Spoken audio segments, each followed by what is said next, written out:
Hi, everyone. Today I have with me Melissa Biscardi, registered nurse, manual osteopath, and concussion clinician with me today. Hello, Melissa. Thanks for being here. Oh, hi. Thank you so much for having me as a guest. Yeah, so first, let's get started with you telling us a little bit about yourself and then the work that you do. Sure. I do practice in downtown Toronto and I primarily see concussion patients now, but it's certainly been a windy road for how I ended up here. I started as a registered nurse and working in reproductive medicine. So I worked at two different fertility clinics. So that would be doing IVF and in vitro, or sorry, artificial insemination, cycle monitoring, all that kind of stuff. And then I worked in nursing research for a bit. And then I was really missing like that one-on-one with patients. And I met an osteopath, and he kind of inspired me to go down the road of osteopathy. And then, sorry, this is long-winded, but that's We want to hear all about you. that's my life. And so I percolated for a while, but then I decided, okay, yes, I kind of want to switch into osteopathy. And while I was in school, probably a little, maybe halfway done, I started to have memory loss. And the memory loss started small, and it kept getting worse and worse to the point where I would not recognize my patients or not be able to. I knew them, but I didn't know their name. And I would just forget what happened at school, like no recollection, even looking at my notes, and then forgetting people I knew personally, like their names.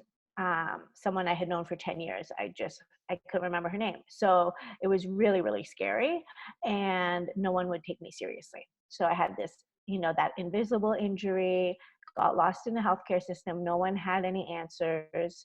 And like my colleagues would just laugh at me.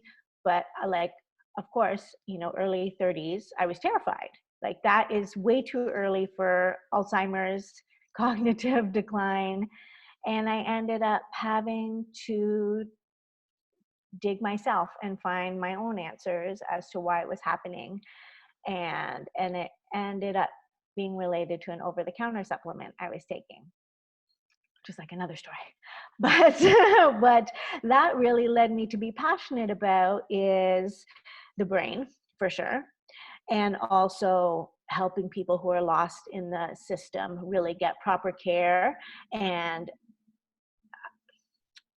how would you say it? Having a clinician who is invested. You're not just in and out in 2 minutes.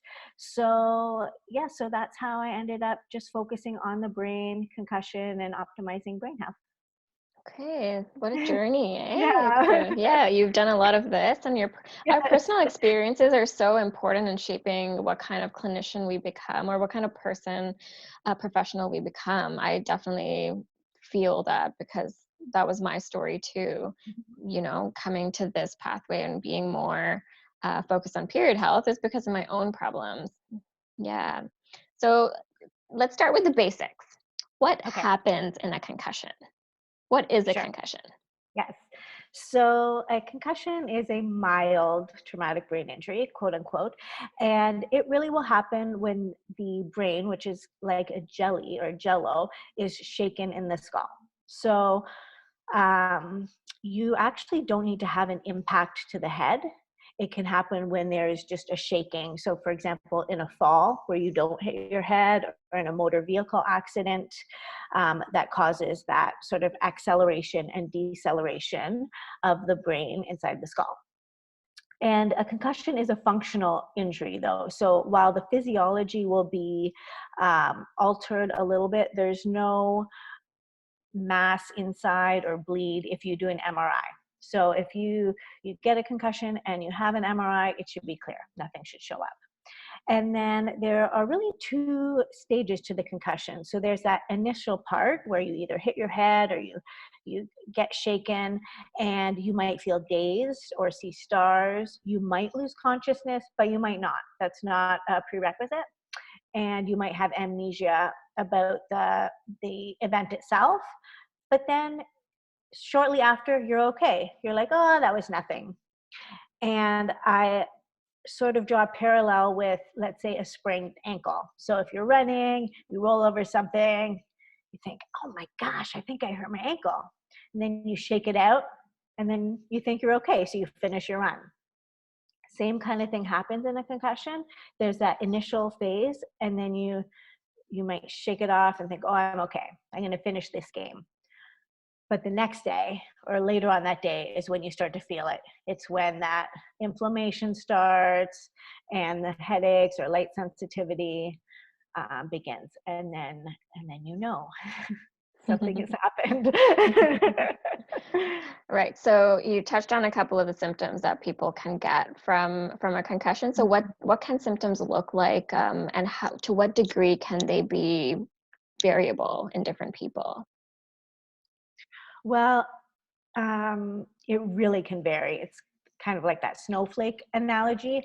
Now, if you have pre-existing health conditions and anything really, anxiety, depression, migraines, polycystic ovarian syndrome, anything to do with your thyroid, you will have more symptoms and a longer recovery. And I call a concussion the great magnifier, because whatever your body is used to going through, just times it by a million. So if you usually get migraines, you'll get more migraines.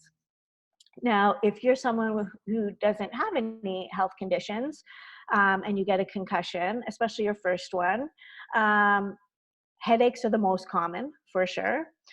Some people experience dizziness. It really depends what has happened in the head or the fall. So you can have dizziness, blurred vision, light sensitivity, noise sensitivity, sensitivity to smell.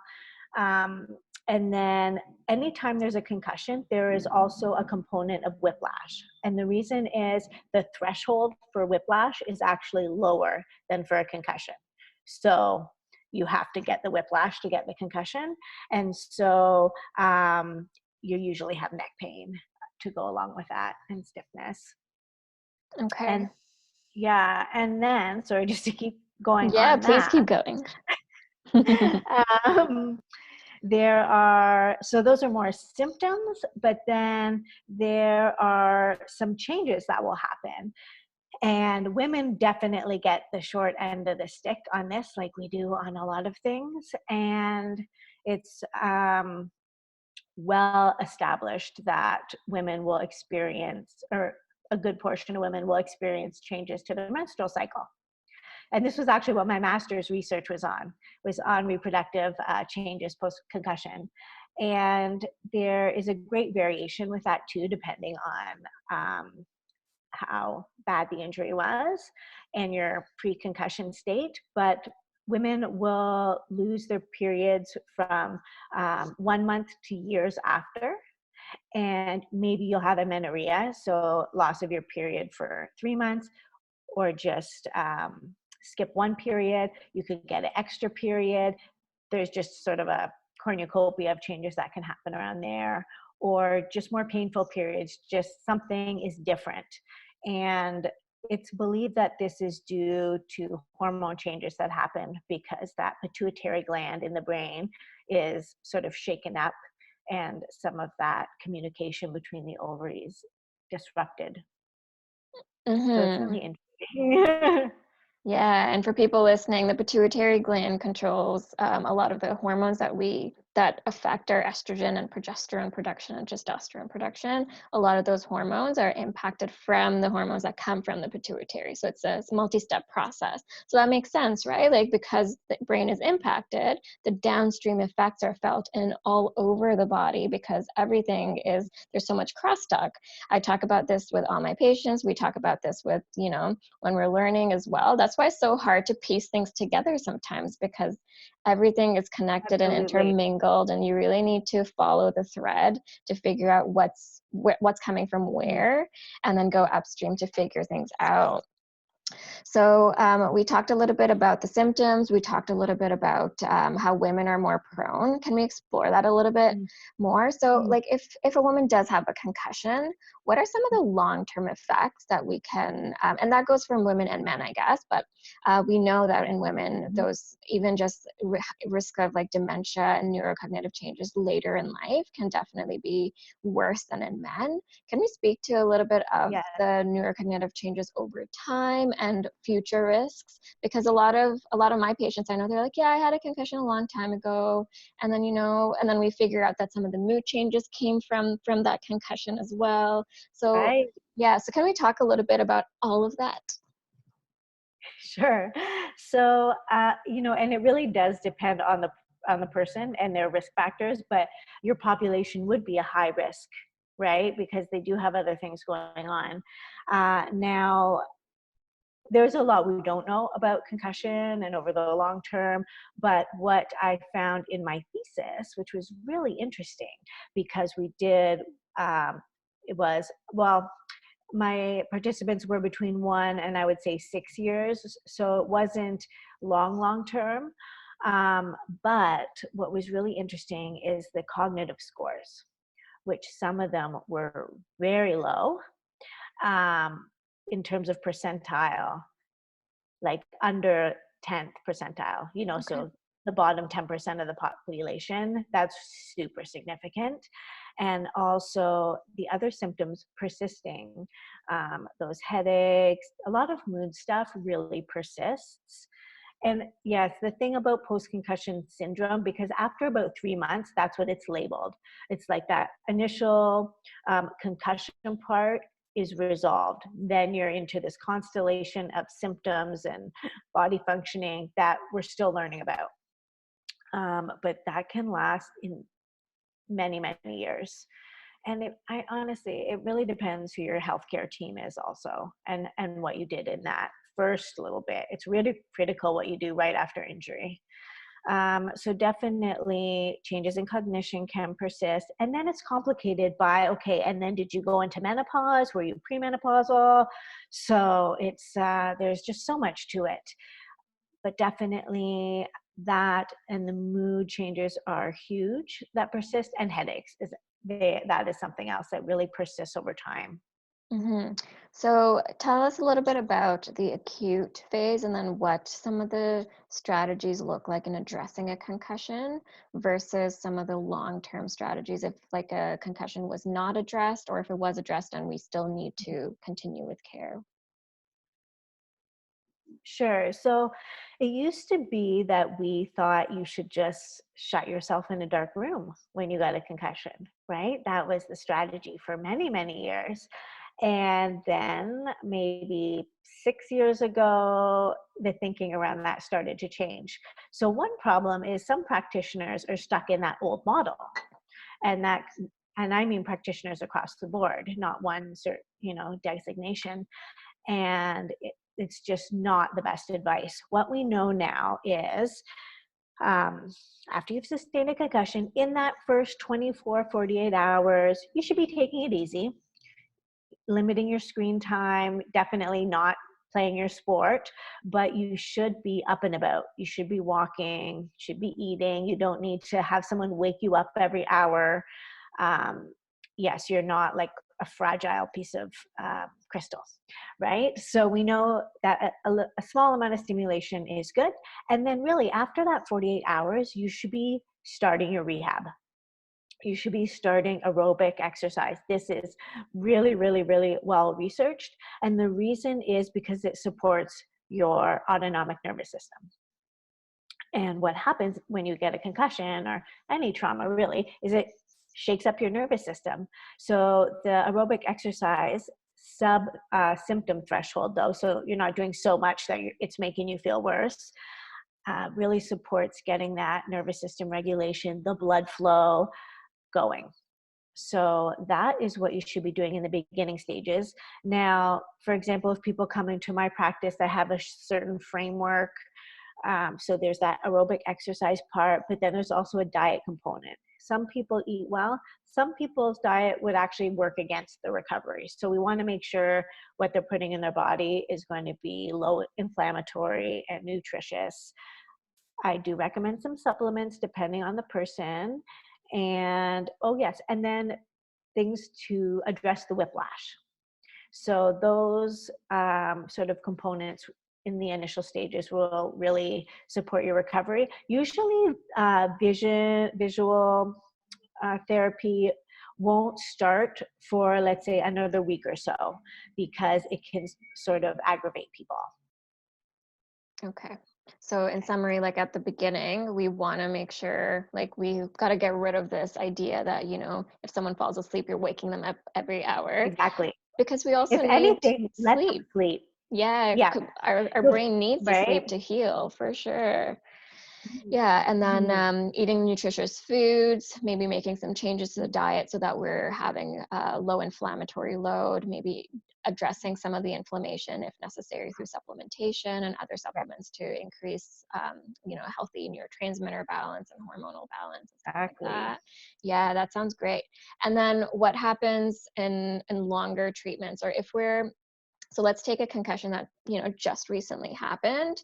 Mhm. How long can a treatment take to have this person return to normal activities? I know it's variable, but for Yes. example, what does that look like?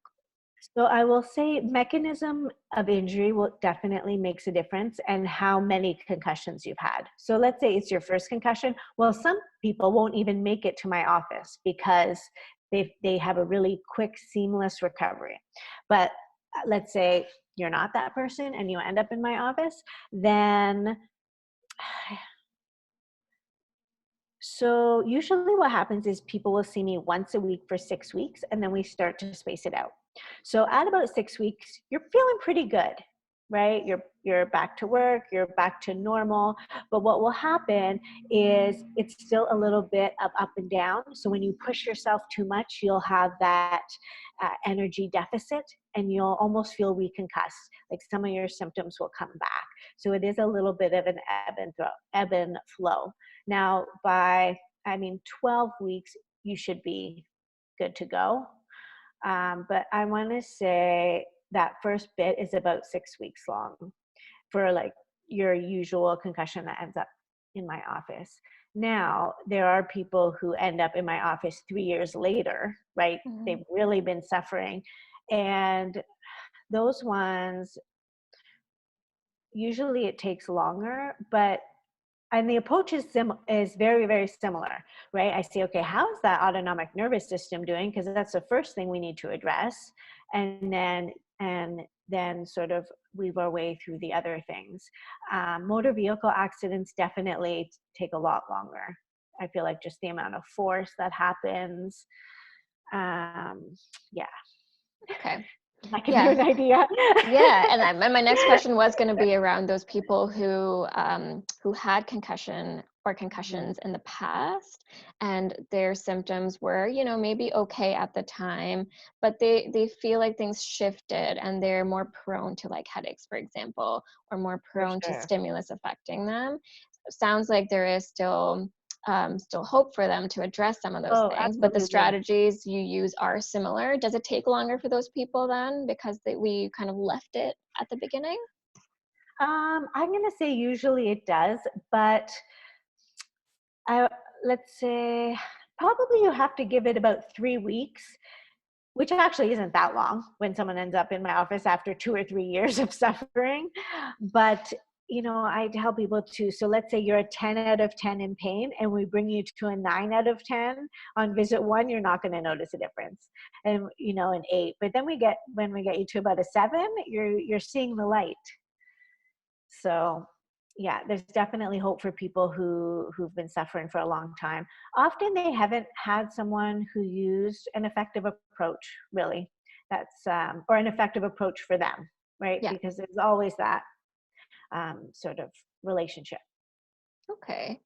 And then we touched on it a little bit, but what are some of the long-term consequences of having a concussion, especially if left untreated? Mhm. So one concussion, really, you should be fine.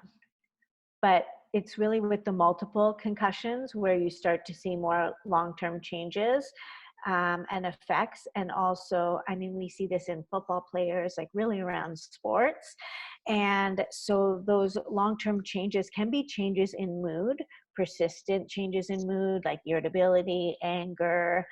Um, you can just have a loss in your ability to function, like your ability to do a number of tasks. Um, and like go to the store and then go to the bank and then go grocery shopping, like you would just become overwhelmed. And certainly the changes in reproductive function can persist over time. And so what's interesting is for women, the mean age of concussion is 31.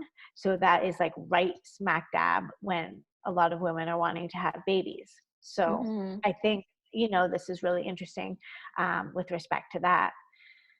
Um, yeah, and again, like cognitive changes, memory loss, those can really persist over time, long term. But if you get into a practitioner, you can minimize that. So even memory loss, because there are therapies that can help just neuroplasticity, right? The brain is plastic and can improve. So I always tell people that no matter where you are, we meet you where you're at, but you can get better.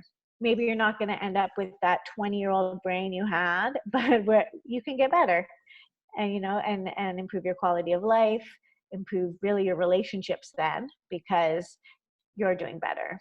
Hmm. And I know we talked a little bit about like women and their hormones. Can we talk a little bit about concussions in children? Because a lot of my patient population has kids. So Mhm. does how does having a concussion earlier in life impact growth and impact hormones moving forward? And are children a little bit more able to bounce back easily? Oh, yeah. Yes, absolutely. Especially just from one concussion. Like most of us had concussions as kids, right? Children are very resilient. And sports, so there's a movement that not to let kids play in sports, but actually I think that is not the right idea. Like sports build resiliency. So, and I really think that early play time, like 2, 3, 4, less time on the iPad, more time out there building resiliency is a really good idea. And kids can bounce back from concussions, absolutely. And because the brain is so plastic at that time. Definitely, I don't treat that many kids. Usually, I request that they are, or I only will take them if they're a child of one of my existing patients or by referral. But what I see is, and it's the same with adults, but when you follow the treatment regimen, they just fly through it, right? So, which is amazing. I think parents should be a little more, I mean, don't be wild about it, but know that your child is not so fragile and can be resilient and can recover if they fall and hit their head. They can play sports safely. Yeah. Yes, it sounds like you have a structure in place that you can work for adults and children, and it's similar. Like it's still addressing the same components because for healing, we all need similar things. We all need, Yes, adequate sleep. We need plenty of water. We need anti-inflammatory foods. absolutely. Yeah, yeah, and a good amount of activity and good circulation as well. Yes, absolutely. And for children, I mean, the assessment would be a little bit different because depending on, how old they are, they will not have developed certain, even in the eye movements, they won't be as precise as in an adult just because their brain hasn't developed. So I sort of have to modify what I'm looking for, but definitely they can heal very well. Yeah. Okay, and then I know you had mentioned that your memory had changed a long time ago. Not a long time ago, but like when you were in your early 30s. How did you bounce back from that? What kind of strategies did you implement in your life to help yourself? Yeah, so it was actually a little bit of a process. And so once I figured out that it was this over the counter supplement that I was taking for my sleep initially, because I had terrible sleep for many years, um, I cut that out, but that healing still had to happen, right? And that did not help the fact that I couldn't sleep. And not being able to sleep is not good for memory. So it's, again, this whole like web where everything is connected. So then I had to work on my sleep, and I changed my diet. Like, a lot had to happen, actually. So I changed my diet, which was primarily carb based. Like, I really was just inflaming the heck out of my body. So I switched to more like fat-based, protein-based, and that slowly, very slowly, I want to say it took at least 6 months, helped with my sleep. And I say that because, well, I did have my blood glucose tested, and it was, wasn't diabetic, but it wasn't ideal, right? So Yeah. I realized, oh, my blood sugar is going up and down all the time. So I worked to stabilize that with my diet, and then slowly I was sleeping better, and I wasn't on that medication, which was interfering with my neurotransmitters. And slowly my memory came back. But now every time I have a memory lapse, I still actually get really anxious about it because, well, I was traumatized really from that whole experience of just how, so while the brain is resilient, it's also fragile.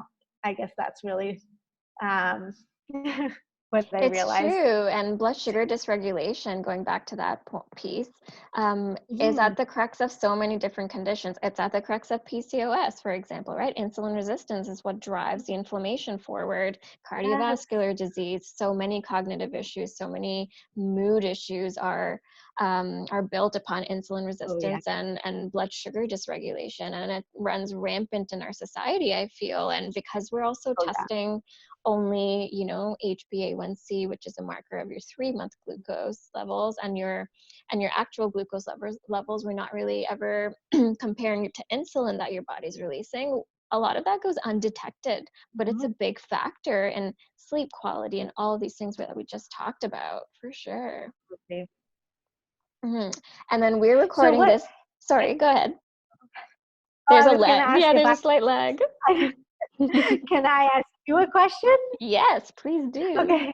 What do you test in terms of like blood? What would a panel look like if you were looking into someone's blood glucose, insulin, etc.? Yeah, so if someone's coming in with suspected PCOS, or if they do have PCOS, I like calculating HOMA-IR, which is an insulin resistance factor, and that takes into account fasting blood sugar, so fasting blood glucose and fasting blood insulin at the same time. So in the same blood work, we want to run those, and there's a calculation that you can do, and it'll give you a score. So the higher your insulin resistance factor is, and then we want to address that. If it's healthy and good, then that's great. But oftentimes, not oftentimes, pretty much all the time with my PCOS patients, it's off. Oh, there. Pardon? Oh, I got a little lag in there, but then I got you back. Okay, got it. Yeah, same. A lot of people are using up this bandwidth. I Um, know, I know. yeah, so like I'll do those two tests, and oftentimes, like when we look at the blood sugar and the fasting insulin like separately, they look fine, they're within normal range, Right. but when you compare Yeah. them and do that calculation, it's off. So that's Yeah. typically what I use in my practice Okay. to determine that. And then now back to you. Sorry. So we're recording this during COVID-19. So what are some of the strategies that you're implementing in your life right now? I'm asking this question to all my guests. What are Okay. some of the strategies that you're implementing in your life to take care of your mental health, to take care of your brain, to take care of your body in this For time? sure. So one thing that I am trying to do is read like a novel. So I just started a new one and last night, and it's really funny because it was a gift from a patient. It's called When Breath Becomes Air. Have you read this book? Yes, Excuse you. me. No, I haven't. What is it Okay. about? So it is about a neurosurgeon. So I guess it would be his memoir. He wrote it right before he passed away. It's a neurosurgeon who got lung cancer, like terminal lung cancer. And I'm honestly like one chapter in, but it was sitting on my shelf for over a year, maybe even 2 years. And last night I picked it up, read the first chapter, and one of the questions he's asking himself is, like, what is a life worth living kind of thing? And wow, that was just, it hit me at the right time, because what I'm starting to think is, right, like, what is it about my life that I'm missing right now, or that I want, that existential crisis that we're all going through right now, but I'm finding it comforting at the same time. Like, what is it about life that I love? So, appreciating and gratitude is helping me through. I've been coloring a little bit as therapy, which I have found very helpful. Reading, coloring therapy, those are the main ones that I've been using. For my patients, I've been giving a couple of, like, my nervous system strategies. Oh yeah, I've been humming. So that's one that I really love to, like, support our calm, and the parasympathetic nervous system is just like humming in my throat, to calm myself down. That's Can you really tell been us a little great. bit more about the humming? Because Sure. it's something we can So all do. yes, absolutely. And so our vagus nerve, which is the calming part of the nervous system, travels right down our neck. And so that's a great way for us to access it and stimulate it. And it's amazing how powerful simple strategies are. Like, you can even put a heart rate monitor on your finger while you do it, and you'll see your heart rate go down. So I just tell people, well, you could certainly hum a song, or just hum. Mm, you can play around with it, but when you really get in your throat, you'll feel it, like, tickle your lips even. Yes. So, and just do that for a few minutes. But also, the power's in the repetition. So try and do it, like, a few times a day. I really like that one. Yeah, and Um, that's so easy and easily do accessible it to anywhere. anybody. Yeah. Exactly. Exactly. It's free. You just Yeah. Kids can do it, adults can do it. Yeah. exactly. So I do really like that one as well. And Okay. trying to limit the news is probably the other thing. At first I watched way too much, and now I'm just watching snippets, because I'm an empath, right? And you might be too. I feel like healthcare providers in general. So just getting everyone else's energy. So I'm trying to create space for myself. Yeah, that's good, and one of the strategies that I've been hearing from so many people, that we're limiting the news because it's too Yes, much, right? It causes right? so much anxiety, so much stress, and then it keeps us up here versus, like, Exactly. down in here where we need to be more right now. Mhm, mhm. So Absolutely. Melissa, thanks for being here. Where can people find you? How can they connect with you? Where do you hang out? Tell us Sure. where people can access you. So on Instagram, I'm at the.rehab.lab. But also, I would love if everyone who watches this would go to my website, rehablab.ca, because a pop-up will show up and there's a free download. And it's called Concussed Now What? And it's basically a guide. You can print it, put it in your first aid kit. It's what to do in that first 24, 48 hours. It's what to look out for, red flags, what to do, what not to do. So it's a one-pager that I think everyone would benefit from. Yeah, and just reach out one of those ways. That's an awesome resource. I'll link your Instagram and your website in the description for this video, so everyone can have access to that. Because I am definitely going to go and print that out and put it in my first aid kit. Awesome. I feel like we all should have that. And when we're in panic Absolutely. mode, everything Yes, goes out of our brain, right? Like, it does not exactly. function properly. So For having sure. access to resources like that is important. Yes. Thank you so much for being here, Thanks Melissa. for Thank having you for me. sharing all your wisdom. You are full It was of fun. wisdom, and I know there's more there, so I'm going to pick your brain another time. Sure, sure. We'll have a part two. Yes, for sure.